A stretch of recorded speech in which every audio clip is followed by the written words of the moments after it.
The preceding program was brought to you in part by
Welcome to this week's edition of the Pete Mezzetti Show. I'm Pete Mezzetti. My guest this evening is State Representative Nick Menapace.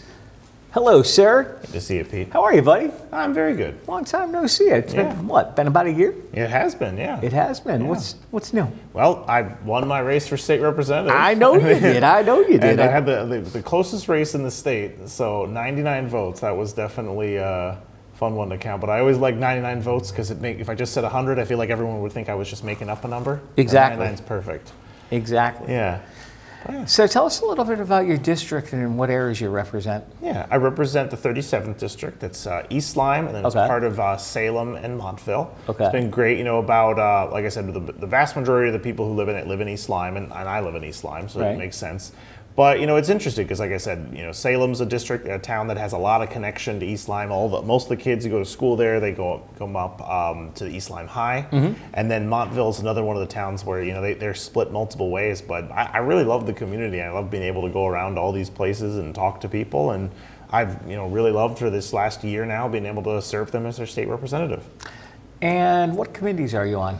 I'm on education, government administration and elections, which is GAE. Okay. And I'm on the finance committee as well. And as far as, can you tell us a little bit about each committee and what they do? Yeah, absolutely. So GAE is an interesting one. There's one there where they tend to do a lot of the work that we have directly with elections. Mm-hmm. Things like implementing, we're going to have to implement this year, no excuse absentee ballots. There's like early voting. Okay. Anything that has to do with the state constitution has to come through GAE, but then a lot of it is also kind of administrative stuff. And we also think there's also some of the kind of fun stuff that you have, like when they declare something to be I think we declared New Britain to be the hot dog capital of the state last year. When you have those types of bills, they tend to come through GAE as well. So it can kind of vary. Like I said, we'll have these very serious things that we're talking about, very important, and then it's like, yep, we have a package here about what's going to be the hot dog capital of the state and things like that. And I really enjoy it though. But education's an interesting one. As a teacher, it's a big committee, a lot of people on it. And this last year, we were really, really focused on special education. So they redid the way we were funding special education in the state to make it a more regional approach and to kind of give some more of the money toward the districts so that they can kind of try and fund a lot of their own special ed programs. It's something, I was able to talk about that a lot because as a teacher, I very well know firsthand that a lot of the challenges that these districts end up running into where if someone changes schools, that can wreck an entire town's school budget just because of the requirements that they might have. And by trying to take these away from essentially sending these to some out of district places, they're able to keep them in the town, and they're able to kind of lower some of these costs that we have. And then finally, finance. Finance is everything that related to how the state generates money. Yes. And that's a controversial one at times, but it ends up... That's gotta be fun. I will be honest, it is probably like one of the most, because it's very interesting because it is a big committee, but I love the way they run it. And a lot of this is just kind of the, trying to hear all the different perspectives. And a lot of this, it's not just about taxes. A lot of it's about the perspective of like, we had a big one that I couldn't say I knew a lot about cars and about like luxury cars at the car tax. And like, well, with inflation, that's, so many of the cars run up against that luxury tax threshold. Do we need to lower it? And that was a really interesting conversation. We talk about lots and lots of different ways that we can end up trying to make the state a little bit better, what we can try and do to adjust it. We are a little bit limited by what we call the fiscal guardrails right now, but even that's an interesting discussion that we have. Right. Now, as far as the car tax goes, what do you think's going to be done with it? Well, I mean, what we did pretty simply for this was essentially put a little bit more into the municipalities' hands. So they're able to kind of make the decisions on what they're going to do. And that is ultimately where it is. It's a bit odd in a lot of ways for me, because I'm like, well, why is the state setting up what you're going to do? It's ultimately going to be the municipality's decision for it. But I mean, that was kind of what we ended up doing this year, is that we said, yeah, the municipality gets to make a lot more decisions about what they are going to do with their own car taxes. Right. And I mean, honestly, it's something that, we end up talking a lot about for these, because people will tell me that they're upset about property taxes. And I'm like, I get it. Right. I have a lot of thoughts about property taxes. I don't think they're a great way to fund education. I also have to tell people, it's like, that is something that the town set up, though. Right. So the state doesn't actually set anything to do with that. But they are still something that people come to, because it is a statewide issue when people are talking about, issues of rising, I guess I would say, income inequality, but also rising issues of, people don't feel like their money they make is able to go as far anymore. Right, exactly. Yeah. And looking forward to this year's session in 2026, what are we looking at? Oh, I think there's a lot of really interesting stuff. I think there's a lot of stuff we're going to do in education that's very interesting. I think that we're going to be talking a little bit more about, there were a lot of questions that came up about homeschooling, and I think it'd be interesting to see what ultimately does happen for that. Because I can tell you that we had kind of a very abbreviated session based on some of the things that have happened with students who have been like homeschooled, and then the kind of the lack of oversight that comes in through like things like DCF. And I know as a teacher that is an issue, because we really don't have a lot of answers for what we can do better about this. And I think that's really the hope, that we can come into this session and we can get those, so we can try and make a decision that's going to help the kids in our state. But the other big part of that is probably going to be cell phones. I think cell phones are going to be one of the biggest thing that education talks about this year. Yeah. I think there's a lot of appetite from schools, from parents, from very bipartisan appetite in the legislature to do something about cell phones, because right now we have essentially asked towns to come up with a policy. And I think now the governor really wants to push in that he wants to have it be that we're going to basically get cell phones out of, especially for younger students, but out of the schools, because it has been this big problem of the district. I can tell you, especially for older kids, it is a distraction for so many of them, because it's this thing they're glued to. But it's also tough for a lot of the parents, because they're coming in and they feel like they have to have constant contact with your student. And I do understand to some extent, but one of the ones I always had is, I'm like, guys, there's so many ways to get in touch with people. This cell phone is hurting their ability to learn. But like I said, I'm interested in seeing what the public ends up saying, what we end up having. But I've heard a lot of people telling me that they really want to see that the cell phones get removed from schools. Right. And then for GA, I was actually talking to one of your crew members beforehand, is that we have to this year make a decision, because in 2024 the state referendum passed that we're going to have to change the state constitution in order to allow for no excuse absentee ballots. I was really hoping we'd get that finished last year, but we didn't. So we're gonna have to pass this year so that people have that option to be able to use no excuse absentee ballots, which is pretty much what it sounds like, that you don't have to give a reason. You can just say, I want an absentee ballot, and you can get one. And then for finance, I'm interested to see what we're gonna end up doing. I think there's a lot of discussion that we had, like I said, about the fiscal guardrails and about what we can do to kind of do a better job of kind of fixing the way income inequality works in this state. I think it's been a huge problem, and I think a lot of what we currently have in mind ends up hurting a lot of regular people. And I think we need to do something about that. But in order to do it, we have to actually adjust the way we draw in money, because with the way the fiscal guardrails, which I know a lot of people that maybe go, what is that, or how does that work? But basically what it does is it limits how the state can take in money. So even if something was passed and the state took in $1 million new from this one, if it's not under the system, you can't actually use it. And I find that frustrating. So how we end up getting a lot of these kind of what people think of as like these ticky-tacky like tax things that be able to pass. And it was one that I had a real conundrum on, because there was a bill this last year about doing a soda tax in order to pay for universal school meals. And I am a huge supporter of universal school meals, but I can tell you that the bill really did, in the end, I suppose, kind of bug me, because I was torn, because I don't like the idea of putting in this tax on soda for people. I'm like, why are we doing that? Why don't we take this out of the budget? And the end result is it's because we wouldn't have been able to do that under the fiscal guardrails. Exactly. And it's very frustrating, but it's definitely something that I have to be a little bit more patient for myself to have this be something that oftentimes it is a process to be able to get these things done. Right. And yeah. Now, as far as the aspect of cell phones in schools, you being an educator, Yeah. what do you think? I mean, like I said, it is definitely, like in my class, I work with a lot of older students because I work in like an alternate ed, adult education space, and we end up having them for what we're doing, and that's a lot of it because I work with a lot of ESL students, so we use a lot of translation. That's actually part of the grant that I operate under is like Oh, that really? we need to use AI to help translation and things like that, and it's very interesting. Right. But I would say that even in that space, even in that adult ed and the alternative ed space, we're often finding that students are distracted by their cell phones. Right. Now that is kind of the nature of them, that when you have smartphones, they're a very difficult thing to, they're a very distracting item. And I'd really like to be able to see us have something clear aspects, because I think we have a lot of data that says that, yeah, this is a problem and it's hurting the way our students learn. Right. But and to get into that second part of it, the other part that I think that we are going to talk about, I don't know if it's going to really come through any of the committees I'm on, is AI. Yeah. Because this has been a huge talking point. And right now, the thing that we're really dealing with is that the federal government tried to pass this in Congress, and then that didn't pass, where they were going to try and restrict and prevent any and all, or any state from making any kind of restriction on AI in any way. And that was really concerning, because one of the bills that we had was to try and prevent things like deepfakes, and was to be able to try and prevent basically the use of AI to manipulate images and campaign material. Right. And the question is like, well, that would be, according to this, if they had passed that law, that would have been under there, that we couldn't do that.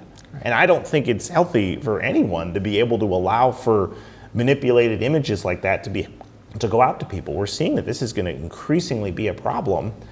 And unfortunately, like I said, there was an executive order that came through that was going to say that, oh, yep, you can't make any type of restriction on AI. That's not viewed as binding by the state whatsoever, because it is not how we pass laws in this country. Right. But I think it's going to be interesting, because it's not just about AI, it's about everything. It's about energy. It's about data centers, which are a big topic in this part of the state, anywhere in the country. But especially the energy thing, I think that that's going to be the thing that everyone's really talking about, because these new data centers use up so much more energy than just what we're used to. And with what's happening at the federal government, where they're trying to shut down certain types of power, and we saw that with Revolution Wind, that's going to make everyone's energy prices go up. And at a time when we're trying to do what we can to lower energy prices, which is difficult because we don't have a public utility. I mean, Right. I suppose the people who are fortunate enough to have that one in their town, that's good. But in most of these, we're using Eversource or UI, and those are going to have increasing energy demands because of AI. The nuclear plant over in Millstone and Waterford, they want to have a data center that goes in there that would use up something like 15 to 25% of the power that nuclear plant generates. Well, if we don't offset that by having other types of energy as well, then you're going to see everyone's prices go up. And that's what I think was really upsetting for me about something like Revolution Wind, which is a nearly completed project, but for whatever reason, the federal government is dead set against wind energy, and their reasoning for it is consistently changed, and it quite frankly doesn't make sense.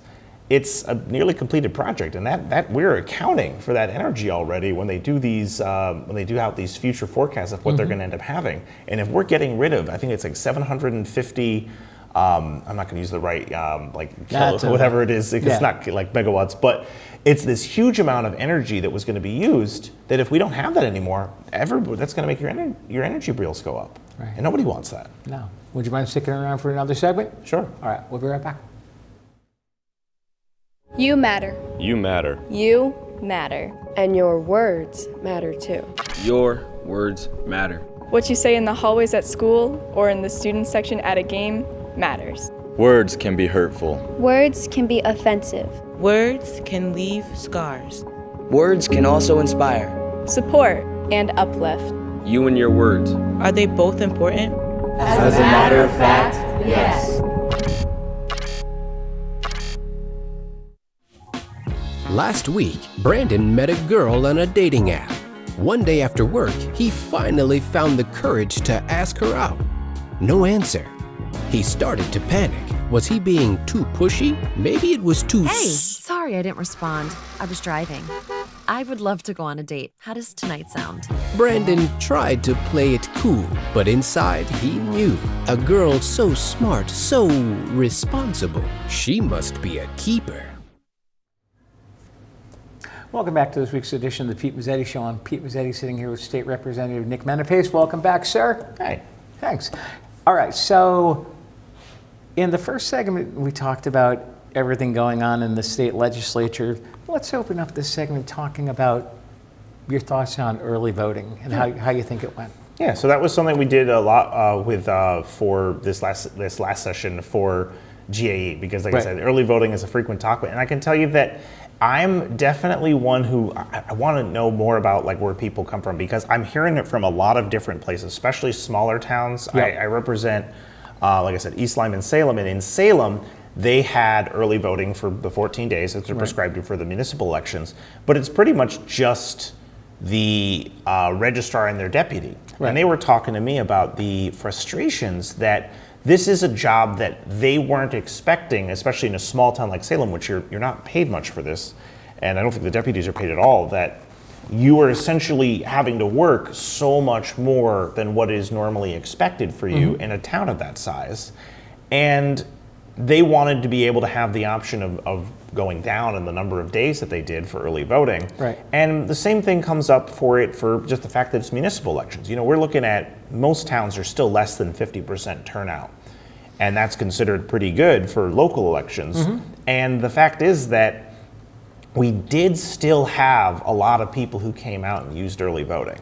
And I think that's where some people are like, they're not sure about it, because I think the state, we need to be doing a better job at funding this, because we're essentially giving nothing to the towns to be able to deal with this expense and just asking them to eat it, which I'm not a fan of whatsoever.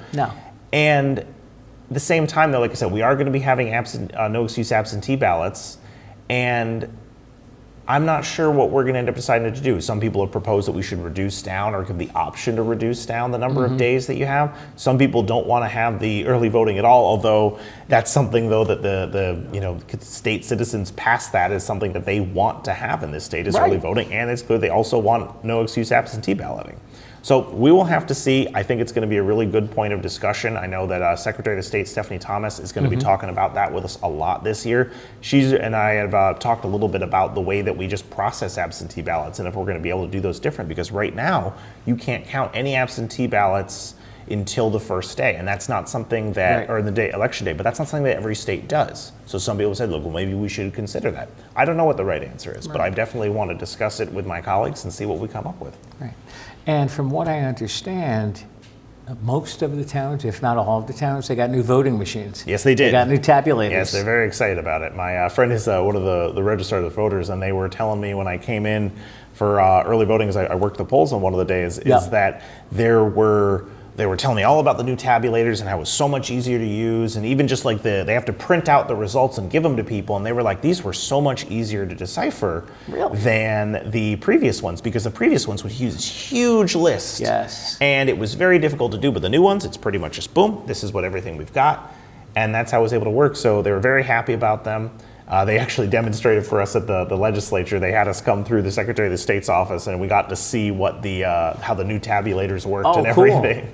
Yeah, I thought it was very interesting. But there's little things we're going to try and change too. Right now, at least with early voting, they have to put all of the things into the envelopes. And the hope has been that they can do something so that we don't have to have that annoying process. We didn't have any big issues this year, but I don't know if you remember in 24, they had in Stonington, they had to have everybody come back because they hadn't been having them signing the forms, and little things like that. It's like, that's just so much extra work. And that was one of the things that was nice of when I sat in and I was working the polls with them, is they showed me the process that they have to do to be able to count these ballots properly. And it was just a lot of work that seems like, gosh, it feels like we could just remove this little part of it and it would be so much easier for you guys. So that was a really great thing for me. I thought being able to go in there and work the polls for the East Lyme local elections was really useful for me because, like I said, it's a lot of work to ask the registrars and their deputies to do. And from what I understand, because of the elections, some towns ran out of ballots. Yes, they did. Nice. Now, not my towns. They were very excited, but some towns did because they had such a high turnout. And I mean, we're looking at a lot of these places. You have around 1/3 of the town will come out and vote. That's always skewed because some towns have a lot of people. Like you have a town like Lyme and they have very high turnout, but then you have some other places that have a much lower turnout. But as you said, some of these ones ran out of ballots, and I can tell you that our registrars were worried the day of the election. They were really worried they were very worried about running out of ballots. Right. And as far as like I early voted. Yeah. When me too. Yeah, and you took the ballot, filled everything out, signed the envelope, and then you put it in the box, and then they got. I believe they got put through the machine on election. Yep, exactly how it worked. And people were like, because I heard somebody say this when I was voting, they were like, "How do I know my vote's going to be counted?" I'm like, "Oh yeah." The moderator was like, because what you're going to do is we're going to get everybody who voted. Your envelopes are going to go into a secured locked location, and then they're going to come in on election day and just run them all through the machine. Yeah, and that's exactly what happens. Like I said, that's what the registrars were showing me, and like they had me be part of that process where we're just sitting in there and they're having it. Well, I wasn't on election day, so I was there when they were getting the actual parts in there, and they have to double and triple verify everybody who comes through to make sure, because they're doing it all the early part, and then on the day of, they're also verifying it too. And it ends up being a little bit of, like I said, a process, and that's something that they're really hoping they can actually use these tabulators to make that a little bit easier for the registrars, because it's a lot to be able to keep track of, and it's a lot to end up doing, and there is a lot of work that's put in there to make sure that there is no possible way for anyone to interfere with these things. They have to have 2 people in the room at all times for these, and the same thing for any of these when you're counting the absentee ballots. There's like moderators, there's double checkers, there's all these people there to make sure that there is no issue whatsoever. And I could say that that's one of the frustrations I run into, is that I've seen the amount of work that these guys are putting in, Democrats and Republicans putting in, to make sure that this election is going off without a hitch. And then for people to come in there and just baselessly throw stuff out at them, it really frustrates me. It's crazy. Because any one of these people should sit in there and see the amount of work that they're doing to make sure everything's running smoothly. Just come in, sit behind somebody, and just watch what they do all day. Yeah. And then you'll get an idea of what's going on. Exactly. Because they're open. They'll hire people to be able to come in and work the polls. Oh, trust me. A couple of years ago, I actually worked my local polling place, and it was a presidential. Yeah. And all I did was stood in the middle of the room. Please have your identification out and ready when you go up to your table to register. Yeah. Thank you. Please have it. And that was 14 hours of saying that. It's like, okay, I can do this. Yeah. And it wasn't that hard. Yeah, it's a tremendous work that these guys do, and either these men and women who do it are like, they're really putting themselves out there for it, and I think it's amazing work that they do. And if anything, I really hope that when we get out for this new process for early voting and for absentee ballots, that we get some of their perspectives on this thing, because people who've actually worked the polls, because they're the ones having to deal with all these things that we actually pass. And that's one of the reasons I was happy to go and work the polls. The Secretary of State is like, I want some of you legislators to go out there and see what it is that they're dealing with. Right. And I'm sure there were, the day of the election, there were people there checking off, if you early voted, you can't vote again. Absolutely. No. Yeah, absolutely. That was going through every single part of it to make sure there was no issues whatsoever. And I'm sure the Secretary of State's happy the way everything. Oh, yeah. Yeah, she was going through for me, because there were a couple places that had a recount. I don't know if you know, but in Salem, one of my towns, they had a recount, and because the person who won for the top spot, Seuss Bank, she won by 2 votes. So they had to go through and like redo all of it, now the process. And it's just like, geez, that's so much time work. consuming. Yeah, but it's why it's the importance of coming out to vote. Exactly. And did she win? Oh, she did. Yeah, Okay. she ended up winning that one. She's the first woman to be first selectman in Salem, and like I said, it's a very tight margin there of 2 votes. Wow. I thought mine was tight at 99, but 2 is I know, hard. yeah. There was a guy a couple years ago. He won in Chris Poulos. He won over his state rep race by one vote. Yeah. Really? Yep. Wow. Yeah. Talk And then about- I talk did about- ask for that one because we even had another one where there was a tie. And when there's a tie, it's a whole new election. You don't get to do it again. But like some of these places, it's like you draw straws or whatever it is, but not in Connecticut. Totally new election. Yeah. Really? You Oh, have yeah. to do the whole it's how we, process all over it's how we again. do it even for this year. Unfortunately, with Kevin Ryan passing away, there's That's going to be right. a special election on January 13th. Okay. And it's very much in state statute that there has to be a new election within, I think it's within 50 days. I think so. Something And like that. that has to be, because there was some talk about that should we have done it, because it was right before the holidays, it's right at this point, and it was a very unexpected, but no, state statute was very clear. That's why they're going to have the new election on, the election for the new seat on January 13th.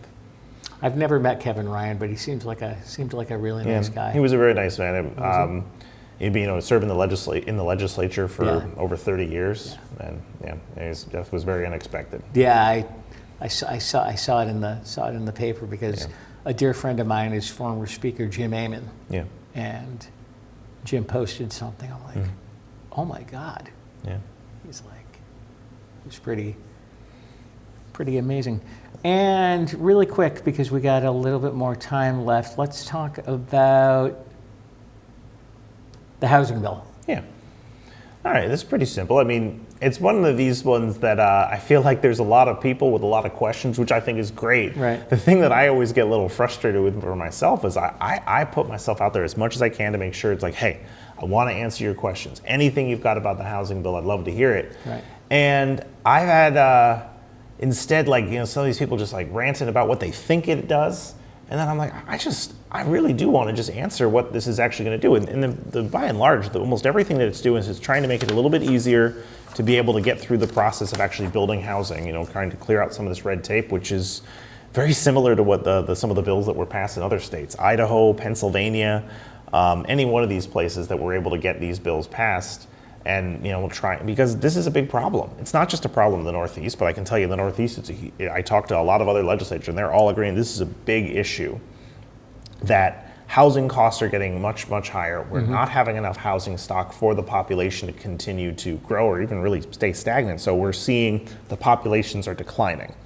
And when that's happening, it's going to be a problem for everyone in the state, because it's not just the municipalities that are going to suffer. It's going to be that tax base is going to go down, and then it's going to make, on the other side of it, that your property taxes are going to go up, because if there's fewer people to pay, then it means there's going to end up having to be more and more asked of the people who currently live there.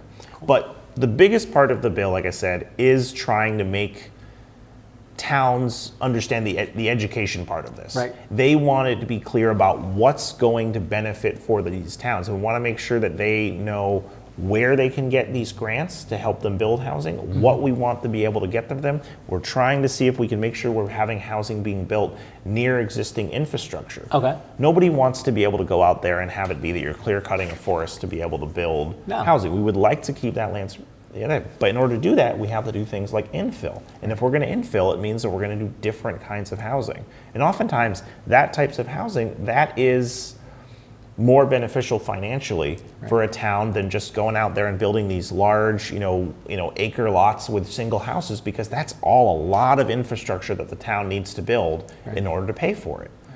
And so what we end up having now, I think, is trying to sort through the information and the misinformation. I know it's something that I've very much tried to put myself out there and talk to people about what we're having, because housing is something that's really important to me. It's actually one of the ways I got involved pretty early was talking about an accessory dwelling bill that they had come out in 2018. And what had happened then was pretty simply that there had been a bill that said you could opt into this, but a lot of these towns freaked out. And the end result is I was trying to figure out at the time, why are you guys so afraid of this? This is the allowance of someone to build something on their own property. Right. And for whatever reason, it was treated as this awful thing that would happen. Now, it was funny to see it this year, though, because then a lot of our Republican colleagues who were there in 2018 and saying how terrible it would be to allow accessory dwelling units are now saying, we need to build more of these things. Exactly. We need to have more of them. Exactly. And I was glad to hear it, but I think that's going to be the same conversation we have about a lot of the stuff in this bill, is that it's going to be demonized. We're going to talk about, oh my gosh, It's not taking away any zoning rights it has. All it's asking for towns is to use the information that are given to come up with an actual plan for making housing that works for the town. Everybody gets to set their own expectations and what they want to do. Exactly. I don't know how we're very much having the carrot approach of like, we want you to do this and here are some incentives to be able to do it. And it's not the way it's supposed to run. No. State Representative Nick Menapace, thanks for some time. We'll Thanks see so you much, soon. Pete. Thanks, Yeah. buddy. Thanks. On behalf of Nick Menapace, I'm Pete Mezzetti. Thanks, good night. We'll see you next time.